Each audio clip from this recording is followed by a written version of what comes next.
everybody in your organization on the same page? There's a word out there right now in business called alignment, around which much organizational development is evolving. That's why we're visiting right here on WowBizTV with Boyd Ober. He's with Leadership Resources in Lincoln, Nebraska. Boyd, this word alignment seems to open a lot of interesting conversations. Tell us, your organization kind of studies alignment. What does alignment really mean? You know, Len, when you think about alignment, it comes down to one fundamental thing. I'm going to use an analogy for this. Okay. As you're driving your car to work in the morning, if it's shimmying and you're all over the road, you're probably out of alignment. Same thing with your organization. As your organization is progressing toward where you want to go, if it feels like there's a lot of negative conflict going on, you're probably out of alignment. Now, so you're talking about conflict, and negativity, and emotion. Does alignment or misalignment begin with process or culture or leadership? Or where do you look if you say something here is out of whack? Yeah, great question, Lynn.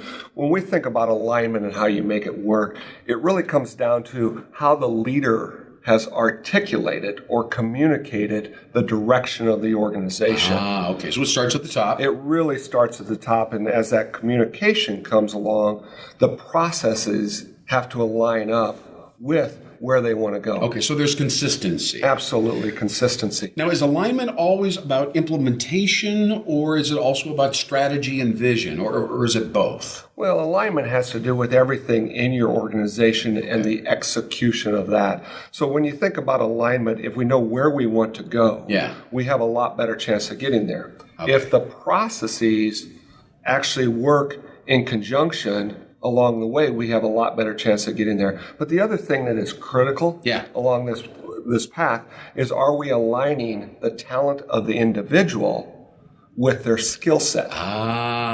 So now we're getting into culture and HR and all that stuff. Do you think, just off the top of your head, what percentage of most organizations from a talent point of view are in alignment? What number? Is it most of them, or most of them are not in alignment? Well, I think there's a degree of alignment. Sure. We have to think about, and I'll use the statement, when I was single, I got to make all my decisions. I was a happy single guy, was able to make all my decisions. Yeah. The moment I was married, how many of those decisions did I make? Well, let's just say it was 50-50. Sure. So now all of a sudden I'm 50% as productive to what I really want to do individually. Yeah. And that doesn't mean anything against our relationship, but we do. The more people we add, the less aligned we get, because we all have creative thoughts. So my rule of thumb is, if an organization is 30% in alignment, that's pretty darn good. Yeah. And now you can work on pluses and minuses to that. You know, I also would think that alignment would apply to the industry that you're in. You know, the industry dynamics keep changing and so on. This is how we are. This is how we work. But we may be out of alignment with the rapidly changing industry. Right.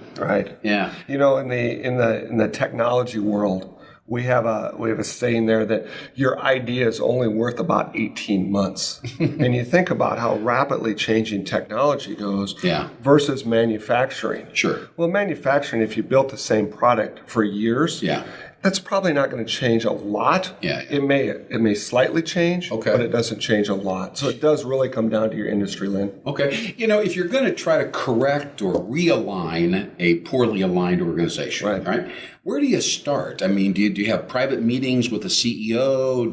Is it a lot of committee work? Do you sit down and create a lot of structures as far as how people communicate? Where do you begin? Well, Lynn, at Leadership Resources, we really believe alignment starts at the top. Okay. So when we sit down with an organization that's feeling that they're misaligned, we will take some time to sit down with the leader first and foremost to identify where they want to go. All right. And then following that, you really start breaking it down to depending on how big the organization is. Departments and stuff. Departments, getting key leader input. How are they matching up with the goals, aspirations of the key leader? Well, Boyd Ober, I know you're with Leadership Resources here in Lincoln. If somebody didn't take your advice, or they just kind of ignored it and said, we were just going to keep on going, and we are clearly misaligned or poorly aligned, what's going to happen to a company like that, really? I mean, what are the outcomes? Where's that company going to end up? I think it's a great question, Lynn, from the standpoint, When you think about any different company, in industry they're in, what's going to happen? Shareholder value goes down if they're not as aligned as they can be. Okay. Happiness. That leader. You went right from shareholder value to happiness. Sure. Now, Well, that's one kind of criteria and another qualitative criteria, but I agree with you. Well, the leader, the CEO is the one that's replaced the most in any organization. And if you're out of alignment enough, whose job is most at risk? Especially in companies that you don't control.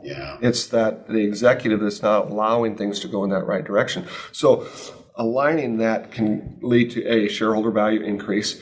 B, it can lead to the leaders being much more comfortable and able to enjoy the life they're creating. But the third piece of it, or C, is when you have really good alignment, the departments, the employees all have a sense that they're contributing to something of greater good, and you have a much stronger culture. So everybody's kind of playing ball together. Correct. Because they see that they're kind of all going in the same direction.